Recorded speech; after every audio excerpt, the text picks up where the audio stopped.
All right, and welcome back to another episode of Talks with Ken, unpacking life situations together. So, I ain't post last week. Honestly, I was tired. Okay, my body fighting off getting a cold. I've been working 6 days. I work 6 days. It's peak season, ladies and gentlemen. So I was tired, and honestly, I didn't forget, so I'm not gonna sit here and lie and say, oh yeah, I forgot. I didn't forget. I was just tired. Honestly, I was tired, so I was like, you know what, we're gonna give a break in between them episodes or whatever. But this is the last episode. We back for the last episode of the freaking year. And so I have therapy this Friday. I didn't have it last week, but the week before last I did have it. And when I went to therapy, you know, we talked about like how I've been feeling lately and all of that. And, you know, I was on vacation, 2 weeks ago? Yeah, it'll make 2 weeks ago. Today it makes 2 weeks ago. And I realized that I don't like my job. Like, I don't like my job in the aspect of like, what is it? In the aspect of like what I have to do. It's a lot of physical, like, moving parts. It's a lot of like using your body and all of this stuff. Like, it's a lot of that. And I'm cool to do it. I'm going into my second year now. I don't think I could do this for like the rest of my life. When it comes to me and like coming, like, I don't want to say coming into myself, but I feel like that's the right term to use. I don't know. But like me coming into like a sense of self, knowing myself and like learning myself and learning my dislikes. So what me and my therapist did was, I took some career assessment tests on my own. I took like multiple. And then she said she's going to send me some as well to take. And then our next session, we're going to go into, you know, what steps now do I need to take in order to go into what I want to go into. And honestly, like, what I've been saying is I want to finish school and finish getting my degree, because like I have like credit hours. I need to check to see how many. Okay, but I have some, and it's like I'll go to school, I'll be consistent, and then like I'll stop, and then I'll go back to school, be consistent, and then I'll stop. And it's just like, yo, like, girl, you got to get it together. Like, my mama did it. She went to school with 2 kids. I have 1, okay? And she did it online. Because I remember being a teenager and like freaking staying up late with her while she's doing her papers. And I would be up late. Me and her would be up to like 2, 3, 4 o'clock in the morning. On the weekends, mind you. I was in college when she was finishing getting her bachelor's degree. Yeah. So if she could do it and she had 2 children, I could do it and I have 1. I work overnight. Like, there's no excuse for me not to be able to like go back to school and get my degree. And if I mapped it out the way I mapped it out correctly, I could be done very, very quickly. Like, very quickly if I take the classes that's needed and like don't bullshit around. So I'm looking to like pivot everything when it comes to like myself and my goals and all of this. So yeah, that's the update on therapy. It was peaceful on vacation, and that's how I knew I needed a new job. I was just like, you know, for me, I needed a new job. I was at peace. I wasn't stressed out. I wasn't like, oh my God, I miss work, or oh this. Like, I didn't miss my job. I really didn't miss my damn coworkers, if I'm being honest with you. Like, they cool and all, but I didn't miss them. So yeah, a new job coming soon.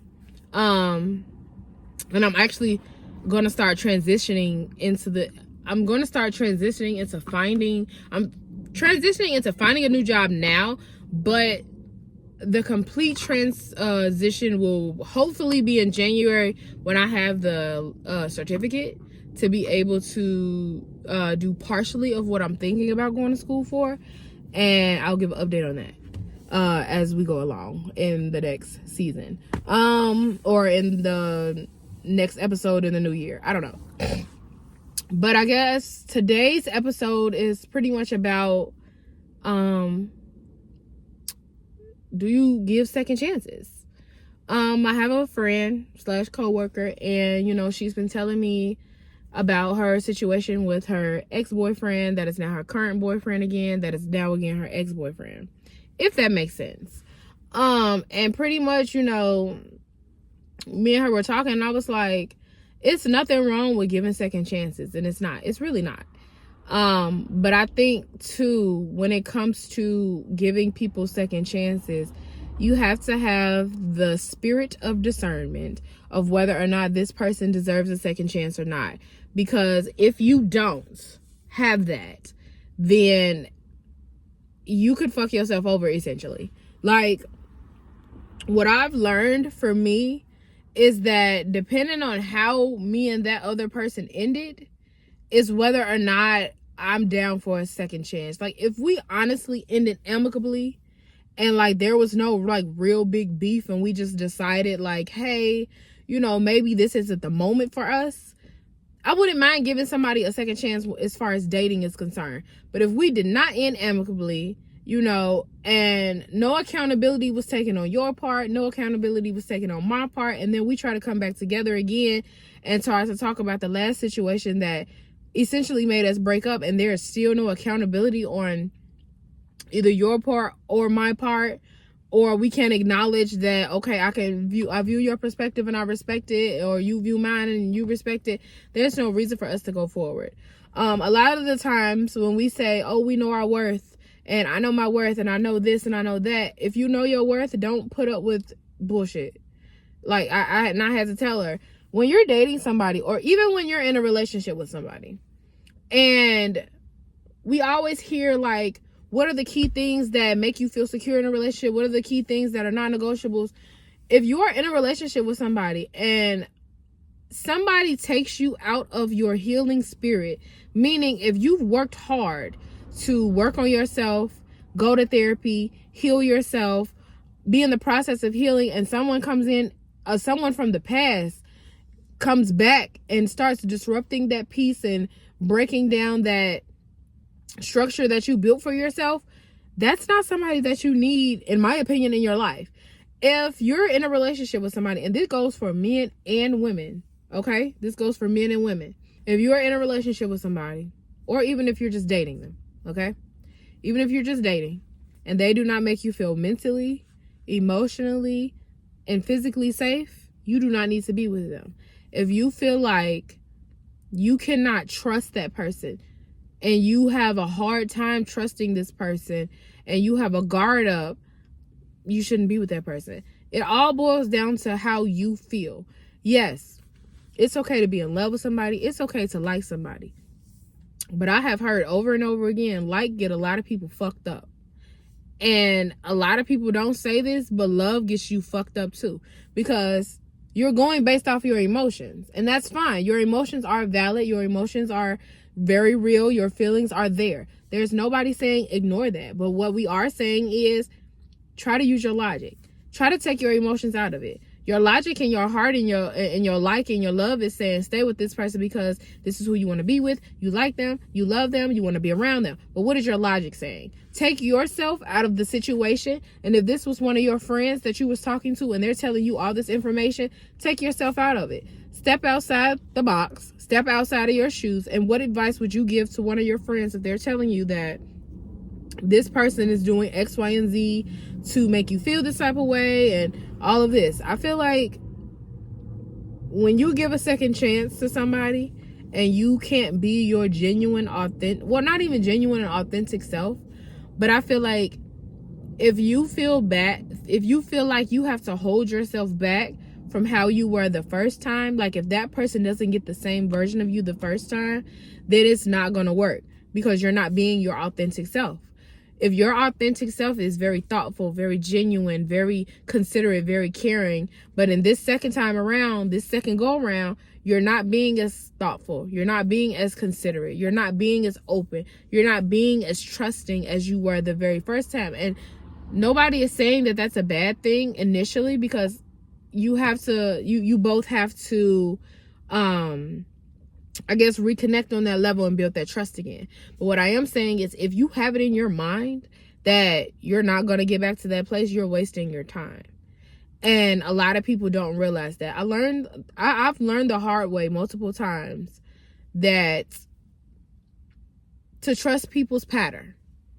First impression when you're dealing with anybody, whether you're meeting a friend, a coworker, a boss, a higher up boss, whether you're dating somebody, whether you're in the first impression that you get from somebody is the most lasting impression ever, because that's them in that present moment showing you who they are. Now, granted, some people can pretend, but you're always going to remember that first impression, how it made you feel, where you were, the things that were said. Like, I'm the type of person that pays attention to, I pay attention to what you're saying. Sometimes I'll read between the lines, and most of the times I don't need to, because you're telling me everything I need to know. I've had conversations with men, and within that first conversation, or maybe even the first two conversations that I've had with them on two separate occasions, in my mind, I already know that we wouldn't work dating. We would not work in a relationship, because you've either said something that raised a red flag for me, or it's something about your mannerisms that's not sitting right with me. And when I say mannerisms, it's like how you talk. And I listen to, like, I'm the type of person where if I'm dating you, I like to get your thought process on stuff. Like, I want to know what you think and how you feel about something. And granted, your feelings are your feelings, your thoughts are your thoughts, and you can have that. But I'm the type of person, that's how I'm able to read people. I'm able to read people. It's not hard to read people. You just listen. You listen to their conversation. You listen to them. You watch their body language. You watch how they talk to their friends. You watch how they talk to their family members. You watch how they talk to complete strangers that they don't know, or how they deal with people that they interact with just a few minutes out of the day, whether they running in to get gas. Like, it's nothing to just pay attention. And for me, when it comes to, like, people and second chances, I'm learning to pay attention. And I'm learning to not go based off what I know their potential is and what they could be. And I'm learning to go with what is presented in front of me. Okay, maybe the first time we try to talk, it's a one-off. Maybe, wrong time. I'll give people that. It could be the wrong time. But if we go at this a second go and it actually doesn't get better, it gets worse, then that just speaks again to your character, and your first impression is everything. I dated a guy, and the first time me and him tried to date, we wasn't meshing. Like, schedules was conflicting. I felt it was no effort, and whatever. I decided to walk away. Second time around, we come back. We're like, okay, we're going to give this a go. The first time he was like, I was going through some things that I'm like, okay, understandable. I have no problem giving you a second chance. You've communicated that. You've apologized. Cool. I had no problem. I wasn't holding back. It wasn't I don't think this is going to work. But then as we continue to talk, and as things continue to revert back to how it was the very first time, I kept saying in my mind, this is not going to work. We're not going to make it. This is not going to, for myself. But I stuck in it. And I essentially hurt my own feelings, because I knew, okay, I gave you your second chance. I see that it's not working. Let me pivot and get the fuck on.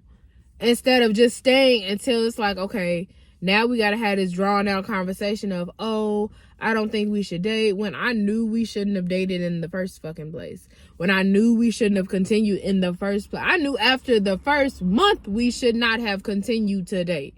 If I'm being completely honest with you.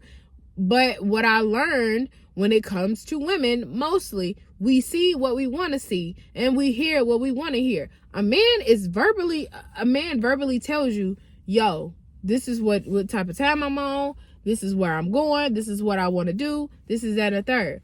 It's up to you to believe what they're saying.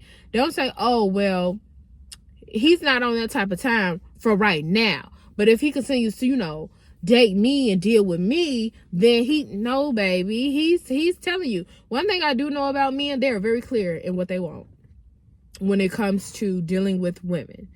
And if they don't want you, they're going to let you know through their actions, and they're gonna verbally say, like, yo, I'm single, I can do what I really want to do, if I'm being completely honest with you. Like, they're gonna say it in a way where it's just like, dang, that's bogus for you to hurt my feelings like that, but they not lying to you. Just like I heard, it was a comment that was made. I was listening to a podcast, and the guy was like, women tell the truth to niggas they don't give a fuck about. And that's the honest to goodness truth, because I've done that before myself. If I really don't want to date you, or you rub me the wrong way and you keep trying to talk to me and I've made it clear to you that I don't want to talk, I'm going to be the meanest. I'm mean anyway. Okay, I'm very mean. I'm mean anyway. So I'm going to be like very mean towards you. I'm going to like be very short with you. Like, I'm going to tell you the truth. There is no sugarcoating shit. It's leave me the fuck alone. I don't want to be with you. Fuck you. Like, that's just really what it is. But for men that they like actually want to be with, you're gonna like you're not gonna hold yourself back, but you're gonna be like in that shy schoolgirl bashful mode where it's just like, oh, I don't want to tell him for real, girl, bye. But that's what I've noticed. And when it comes to men, if they like you, they don't chase you, they pursue you. Chasing you is, okay, you not essentially playing hard to get, but it's just like you brushing him off like, no, I'm cool on you, this is that and the third, and he's chasing you.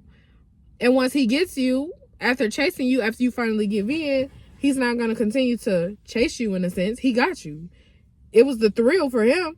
But a man that actually wants to be with you, he's going to pursue you. He's going to communicate with you. He's going to be considerate of you. He's going to be like, oh, he's going to ask you, like, when are you free? And I feel like when it comes to dating and when it comes to giving people second chances, as far as dating, I'm not saying that it can't work. Because in some instances it do work. One of my good friends, and she's been in a relationship with her boyfriend for 10 years. And her and him first started trying to date. She found out that he was talking to other girls, and she was like, no, I asked you, was you talking to other people? You told me no. When I found out that you lied, I'm out. So she was out. She stopped talking to him. She stopped responding to him. He was calling her cousin. He was calling her, trying to text her, trying to like, is she okay? Da da da da. And now they back together. They got back together, and she was just like, we ain't doing no, oh, you talking to me or you dealing with me and we supposed to be in a relationship, but you still talking to other people. No, it's either me or it's not. You chose to be monogamous, so ain't no, oh, I'm talking to other girls, you cheat. No. So now they're good. She gave him a second chance, and now they've been together now for 10 years. They have a beautiful 4-year-old daughter, and they've had no issues since. So there can be success stories with second chances. I just feel like you have to be able to have that discernment of, is this person right for me, or is this going to work? And I just feel like too, when it comes to like just dating in general, I've kind of given that up. And I told that to my therapist. She was like, what about dating? Like, what about trying to be in a relationship? And I was like, honestly, I feel like I need a break from it. I said, because what I encounter when dating, right? I encounter one of two things. Either I encounter the men that just want to go with the flow, vibe, and have the benefits of the relationship as far as like sleeping together, going out on dates. You want to have the benefits of a relationship, but don't want to call it a relationship. But you want to also not only sleep with me, but you want to sleep with multiple other people. And if that's what you want to do, Bookie, go ahead. That's fine. But you can't do that with me. I still talk to you. We could be cool, but I don't got to hang out with you or see you. And then in turn, us talking is not going to last.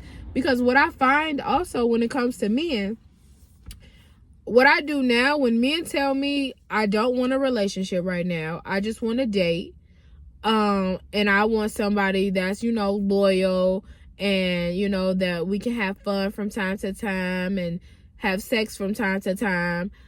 And I say, okay, well, I respect your honesty and I respect the type of time you want, but I'm not on that type of time. I don't want essentially a friends with benefits / dating relationship. That's played out to me. Like, been there, done that in my early 20s. I don't want to do that anymore. And that's fine that you do. And when I find that I say that, and I'm like, okay, well, we don't have to talk, I find that they text me even more, because it's just like, either they're baffled that I turned down that idea, or they think I'm trying to make them chase me. And in all actuality, Bookie, but I'm not. I just don't want that for my life. You can have that. And it's not even, I don't want to be in competition with no other woman. It's, you want to be out here in these streets. You can be out here in these streets, but you're not finna have me out here in these streets too, because you want to do what you want to do with other people and me. That's not how this works. And then on the second notion of me trying to date, I get somebody, they're consistent, and they're cool, but I'm still a single mom, and my kid is going to always come first, regardless of any man. I don't care what you got going on. My son is first. So no, I can't be out with you all hours of the night. Not for real. I'm a single parent. I don't have that luxury of being able to leave my kid with somebody and be laid up at a man's house because you want me to spend the night. And what I find is, yes, you say I'm a great mother and I take care of my kid, and you respect that I'm a mother, but it's not for you because I don't want to be stifled when dating. Well, this is what a lot of single mothers have, the option of leaving their kids with their mamas, their sisters, their cousins, or whatever. And that's nice. I don't have that luxury. So for me, if I were to make plans, if you want to make plans with me, we have to plan it. Granted, yes, do I like doing spontaneous stuff? Yes. But in the moment right now, while my son is younger, it ain't going to be a lot of spontaneous moments. And I don't think that people understand that. As far as being a single parent, it's like people say they respect it, but you really don't. In a sense, well, to me, you respect it to a certain level. And then when it gets to the level of where you can't, really be as free as you want to be, then that's when it becomes an issue. And don't get me wrong. When I like somebody, I work with them. I try to work with them. And on the occasions that I do get a babysitter, I work with that person that I'm dating. But if they not trying to work with me, then it becomes draining. And it's just like, all right, we just need to go our separate ways, because it's kind of useless. So I've put in a pause on dating. I've put a big, gigantic pause on it, because I just feel like I don't want my time wasted, and I don't want nobody else's time wasted. I don't want them to feel like I'm wasting their time, and I don't want my time wasted, because it's 3 versions of Crash Out Me, okay? It's Crash Out Ken, the loud, ghetto, bust your windows at your car Kennedy. There's Crash Out Kay, where she's the crybaby one. She gonna cry, scream, and all of that other type of bullcrap. And then there's Crash Out Kennedy, the very college-educated girl, the girly that's gonna use big words and make you feel or try to make you feel stupid, and use punctuation and let you know in a very articulate, long paragraph text message way how you got her fucked up. So there's 3 versions of Crash Out Me. And depending on how you act, you pick which version of me you get. You get Ken, you get Kennedy, or you get Kay. Which one you want? Like, I don't think you want either. So yeah. But I want to end this episode. I don't have a quote this week, which is crazy because I don't have a quote. But I just want to end it with, know yourself. If you say you know your worth, stand on it. And like I said in one of my episodes, make people stand on how the fuck they treat you. Plain and simple. You can't say something and then try to walk it back when what you said made me react. So if you say you want to break up, and I'm not going back and forth with you about it, it's like, okay, we're done.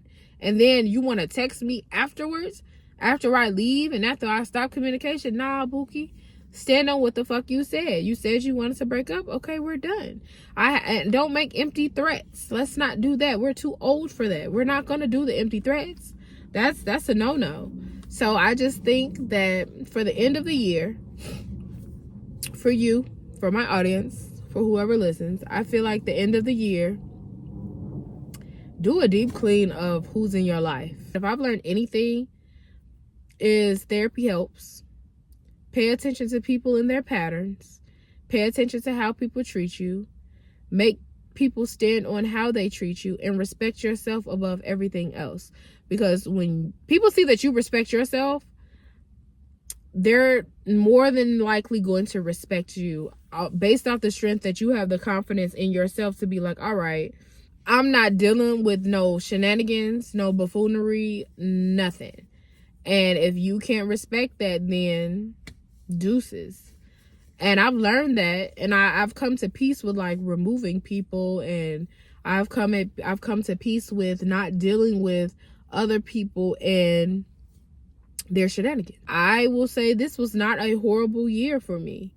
Dating, it was trash. It was motherfucking trash, 100%. But as far as everything else, I feel like my head is way above water, and I haven't felt like this in a long time. So I say go to therapy and heal. Don't forget to do your Sunday reset. Happy holidays. I hope you guys enjoy your Christmas. I hope you guys enjoy your New Year. I hope you all are safe. I hope everyone enjoyed their Thanksgiving. If you live in Chicago, baby, bundle up, because it has been colder than a polar bear out here. Freezing. Just absolutely ridiculous.